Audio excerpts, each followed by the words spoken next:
नमस्कार विद्यार्थी मित्रों। पिछली बार हमने देखा था जो कविता मैंने आपको पढ़ाई है कक्षा 9 के लिए, कर्ण का जीवन दर्शन। तो उसमें हमने देखा था कि कर्ण के जीवन दर्शन में रामधारी सिंह दिनकर जी ने बहुत सारी चीज़ें बताई हैं। यहाँ पर उन्होंने ये भी बताया है कि कर्ण का जन्म कैसे हुआ। कुंती को सूर्यपुत्र के रूप में कर्ण मिला, वरदान के रूप में तपस्या के। उसके बाद कर्ण का जन्म होने के बाद कुंती ने, वो अविवाहित थी, तो इसने अपने कर्ण को एक टोपले में रख के पानी में प्रवाहित कर दिया और वह किसी सारथी को मिला। सारथी को मिलने के बाद वह सारथी ने उसकी परवरिश की, उसकी लालन पोषण किया। उसके बाद वह सारथी पुत्र के रूप में प्रसिद्ध हुआ। लोग उसे सारथी पुत्र के नाम से जानते थे, सारथी पुत्र के नाम से।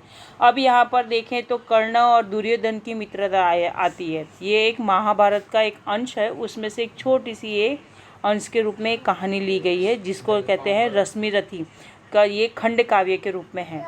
तो हमने आगे देखा था कि कर्ण है जो पांडव और कौरवों के बीच में लड़ाई होने वाली है, युद्ध होने वाला है। कर्ण है जो कौरवों के पक्ष से लड़ने वाला है, वह अपने ही भाइयों के खिलाफ खड़ा है यहाँ पर। तो ये सारी चीज़ें देखकर यहाँ पर जो श्री कृष्ण जी है, जिन्हें हम केशव के नाम से जानते हैं, तो यहाँ पर हे केशव मतलब जो है वो केशव आके उनको बहुत सारे प्रलोभन देते हैं। किसको? कर्ण को देते हैं। वह कर्ण को बहुत समझाते हैं कि वह दुर्योधन का साथ छोड़ दें। सच्चाई और यहाँ पर सच्चाई की लड़ाई है, झूठ और सच्चाई के बीच की लड़ाई है।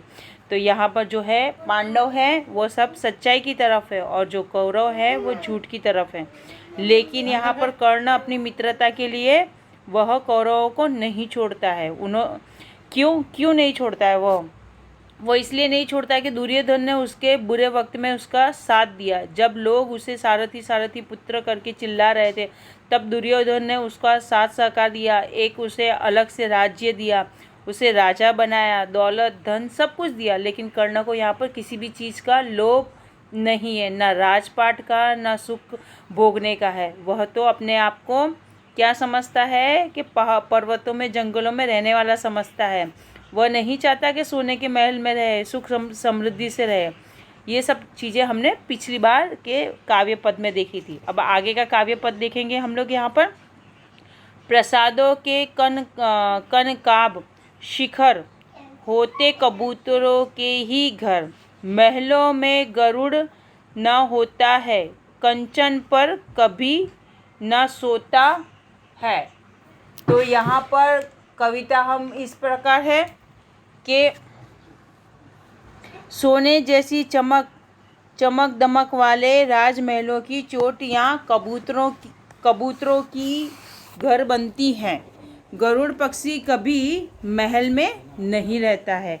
इस काव्य पंक्ति के द्वारा कवि यह कहना चाहते हैं कि यहाँ पर कवि यह कह रहे हैं हमें कि जो यहाँ पर जो प्रसाद मतलब सोने जैसी जो चमक दमक वाले जो घर हैं, उन घरों में जैसे कि जो राजमहल की जो चोटियाँ हैं उसमें कौन रहता है? कबूतर रहते हैं, है ना। सोने के जो महल हैं उसमें कबूतर रहते हैं, उसकी जो चोटियाँ हैं महलों की, कबूतरों का घर है। पर वहाँ पर गरुड़ पक्षी नहीं रहता है। महलों में गरुड़ ना होते हैं, कंचन पर कभी ना सोता है। पर जो गरुड़ है वो महलों में नहीं रहते हैं और ना ही वो कंचन, मतलब कंचन माने सोना, वो सोने पे नहीं सोते हैं। स्वर्णिम है, ना ही उनका सोने का बिछौना है, स्वर्णिम का बिछौना है, पर नहीं सोता है। कौन नहीं सोता है? गरुड़ पक्षी। बसता वह कहीं पहाड़ों में, सैलों की फटी दरारों में। अब यहाँ पर बताया है कि वह कहाँ बसता है? वह उसका निवास तो पहाड़ों में ही होता है। किसका? गरुड़ पक्षी का निवास कहाँ होता है? पहाड़ों में होता है। पहाड़ों की फटी दरारों की दरारें ही उसका घर होता है। किसका? गरुड़ पक्षी का। आगे का दोहा देखेंगे। होकर समृद्धि सुख के अधीन मानव होता निप तपह क्षीण, सत्ता किरीट मणिमय, आसन करत मनुष्य का तेज हरण। अब यहाँ पर है न आगे का हम देखेंगे पंक्ति। तो धन दौलत जो होकर समृद्ध सुख के अधीन, तो जो धन दौलत की सुख के वो गुलाम बनना नहीं चाहते। मनुष्य जो है वो धन दौलत बनकर मनुष्य अपना तप तेज खो देता है। क्या खो देता है? धन दौलत के सुख का वो गुलाम बन जाता है। उसका जो तेज है, तेज माने उसका जो प्रकाश है, जो उसका लक्ष्य है, उसे वह भूल जाता है। किसे देख के भूल जाता है मनुष्य अपना? तो मनुष्य भूल जाता है सुख संपत्ति को देखकर। पर आगे जो है, राजपद मुकुट और मणियों से जड़े हुए सिंहासन मनुष्य के तेज को हर लेते हैं। तो यहाँ पर कवि इस प्रकार, दिनकर जी इस प्रकार कहते हैं कि जो पद है ना, राज का जो राजपाट है, उसका जो मुकुट है, जो मणियों से जड़ा हुआ वो मुकुट को पहनकर वो क्या देखता है? सिंहासन पर बैठने के बाद मनुष्य अपने तेज को, उसका जो तेज है वो मनुष्य को हर लेता है, मतलब उसको वश में कर लेता है। उसका क्या हो जाता है? मोहमाया हो जाती है। किसको हो जाती है? मनुष्य को। जो व्यक्ति को सुख समृद्धि राजपाट मिल जाए, सब कुछ मिल जाए, तो वो सब कुछ भूल जाता है। लेकिन यहाँ पर क्या बता? नर विभव हेतु ललचाता है, पर वही मनुज को खाता है। अब यहाँ पर है कविता का अर्थ, इसका ये है पद का, कि उसे क्या क्या हर लेता है? उसका तेज हर लेता है, उसे प्रभावहीन बना देता है। क्या बना देता है? यह सुख समृद्धि उसे प्रभावहीन बना देता है। मनुष्य धन संपत्ति पाने के लिए ललचाता है। वह बहुत सारी धन संपत्ति अगर उसे मिल जाए तो वह खुश हो जाता है, लेकिन जब नहीं मिलती है तो वो चाहता है कि किसी न किसी प्रकार वह उसे हासिल कर ले, उसे वह प्राप्त हो जाए। पर यही धन संपत्ति उसे नष्ट कर देती है, और यही धन संपत्ति है वो मनुष्य को क्या कर देती? नष्ट कर देती, बर्बाद कर देती है, उसे खत्म कर देती है। अब आगे है चांदनी छाया, चांदनी पुष्प छाया में पल नर गले बने सुमधुर कोमल। यहाँ पर कवि इस काव्य की पंक्ति इस प्रकार है कि जो चांदनी है वो कैसी है? चांदनी और फूलों की छाया है, अत्यंत क्या है? सुख सुविधा में है, में पल रही है। क्या कर रही है? पल रही है, कोमल। पर अमृत कलेश का पिए बिना, आतप अघड़ में जिए बिना। अब यहाँ पर मनुष्य सुंदर और कोमल भले बन जाए, परंतु कष्टों का अमृत पिए बिना, वह धूप और आंधी से बिना न वह पुरुष कहला सकता है। जब तक मनुष्य को चांदनी में फूलों की जो फूल है उसकी छाया में रहकर वो पलता बड़ा होता है ना, उसकी सुख समृद्धि मिलती रहती है, तो उसकी जो सुंदरता और उसकी जो कोमलता है उसे देखकर मनुष्य भले ही बन जाए, भले ही वो कितना ऊंचा आदमी बन जाए, कितना भी वो धनवान बन जाए, परंतु जब कष्ट का जो अमृत प्याला पीता है मनुष्य, तभी वह सही मायने में उसको जिंदगी जीने का तरीका समझ में आता है। वह पुरुष नहीं कहला सकता, विघ्नों को नहीं हिला सकता। यहाँ पर जो इस काव्य में इस प्रकार है कि जब तक उससे कष्ट का जो अमृत है ना, वो नहीं पीता है, कष्ट उसे, वो जब तक कष्ट उसके ऊपर आते नहीं, वो कष्टों को झेलता नहीं है, धूप में आंधी में सहे बिना वह परिश्रम नहीं करता है ना, वह पुरुष कहला सकता है। तब तक ये सारी चीज़ें अगर नहीं करता है तब तक उसको कुछ पता नहीं चलता। पर जैसे ही उसको कष्टों का सामना करना पड़ता है, धूप में, खूब कड़ी धूप में, आंधी पानी में उसे खूब मेहनत करके उसे काम करना पड़ता है, तभी सही मायने में वो सच्चा पुरुष कहलाता है और न विघ्नों को पार कर सकता है। तभी हर दुख तकलीफ मुसीबतों को वो सहता है, तभी वह खरा मनुष्य, खरा पुरुष और सच्चा सारथी, सच्चा इंसान बनकर वह तप कर सोने की तरह निकलता है। तभी उसे पता चलती है सुख दुख का जो भेद है, उसकी सही परिभाषा उसे समझ में आती है। उड़ते जो झंझावातों में, पीते जो वारी प्रतापों में, प्रतापों में, सारा आकाश आयन जिनका, विषघर भुजंग भोजन जिनका।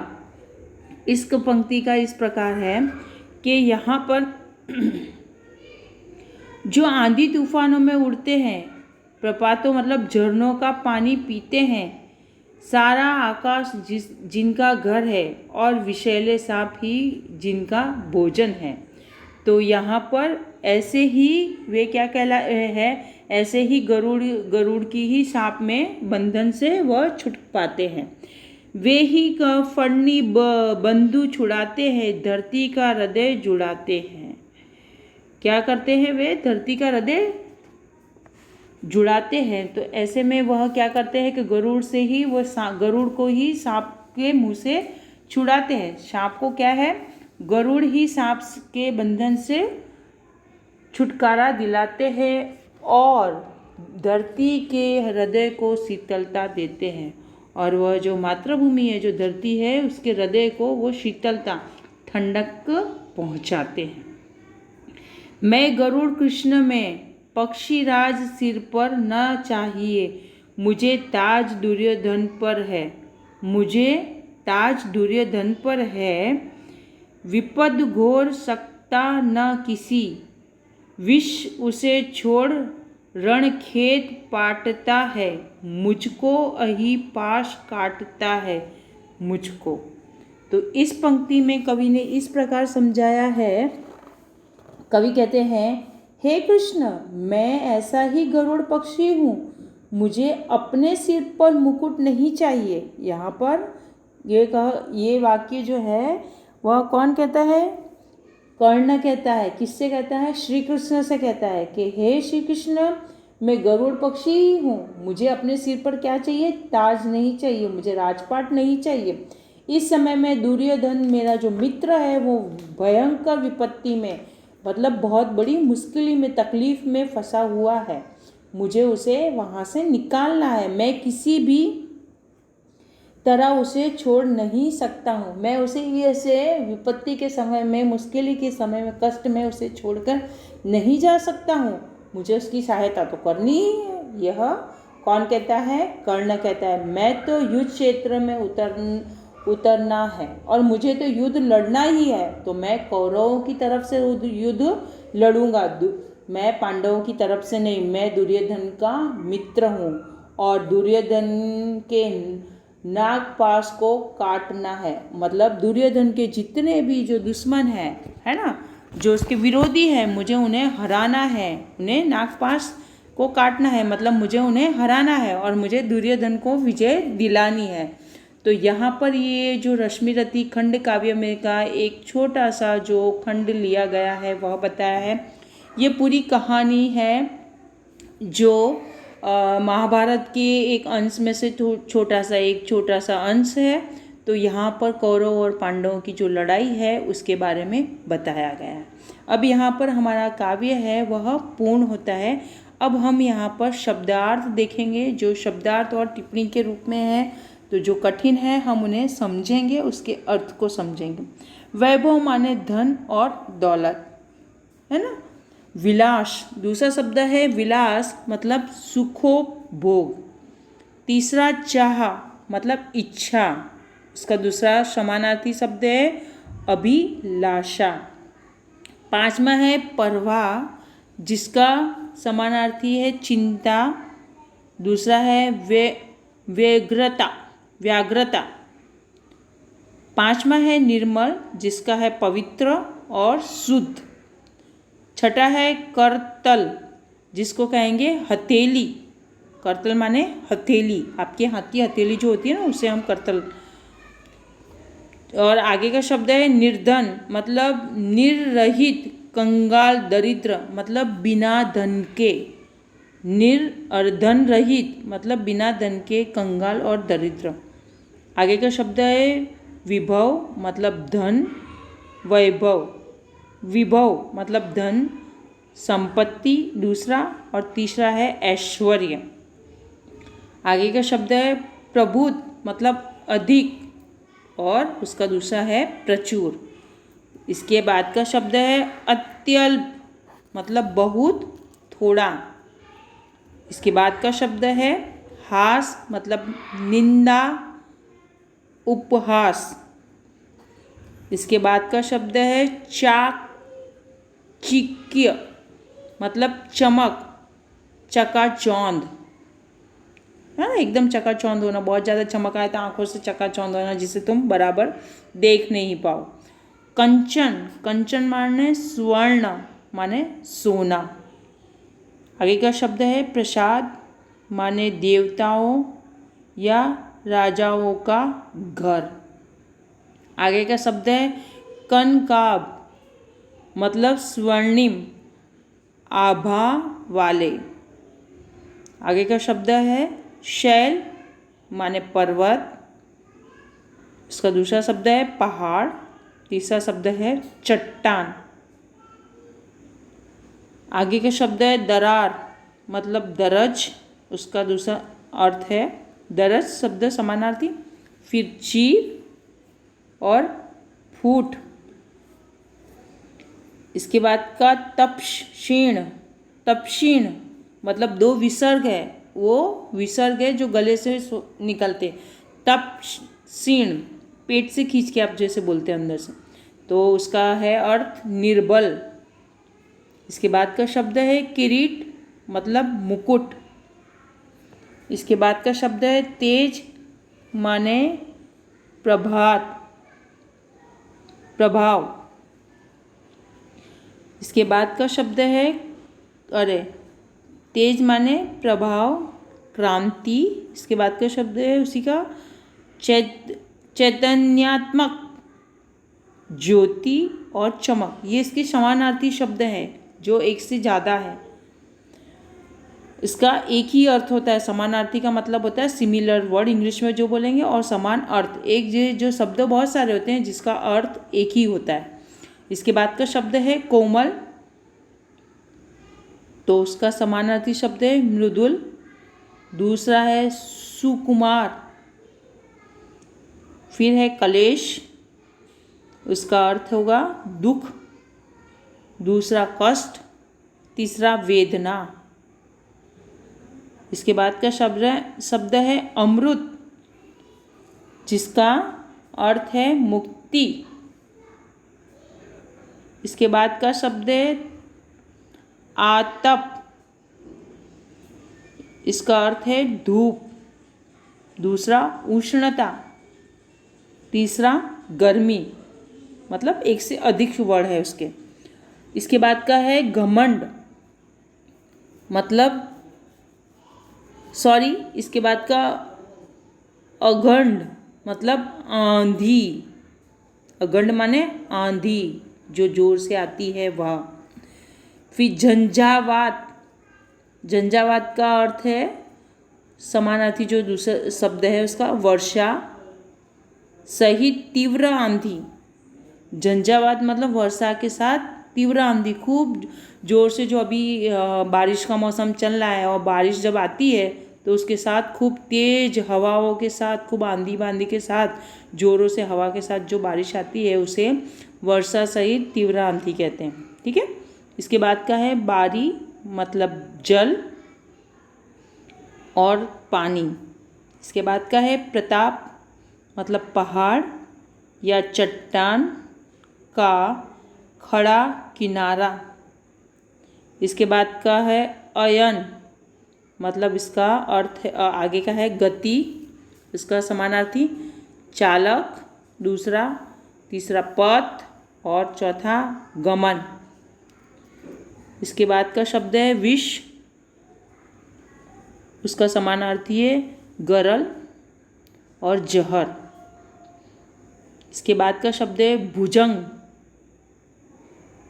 तो क्या आएगा उसका समानार्थी सर्प। इसके बाद का शब्द है विपद, तो इसका समानार्थी है आपत्ति। यहाँ पे दो त है तो एक आधा त है, तो देखिए त के आगे आधा त के रूप में एक लाइन खींची हुई है छोटी सी। फिर संकट, विपद का है आपत्ति, संकट। फिर इसके बाद का शब्द है घोर, तो इसका समानार्थी है भयंकर। फिर आएगा विकराल। इसके बाद का शब्द है पाटना, मतलब ढेर लगा देना।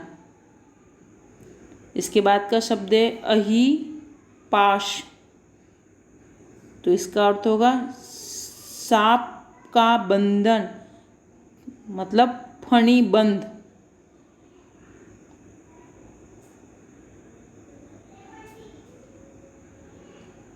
सर्प का बंधन, फणी बंध, जिसको हम ऐसा भी बोल सकते हैं, तो सांप का आधा ऊपर र चंद्रक के रूप में है।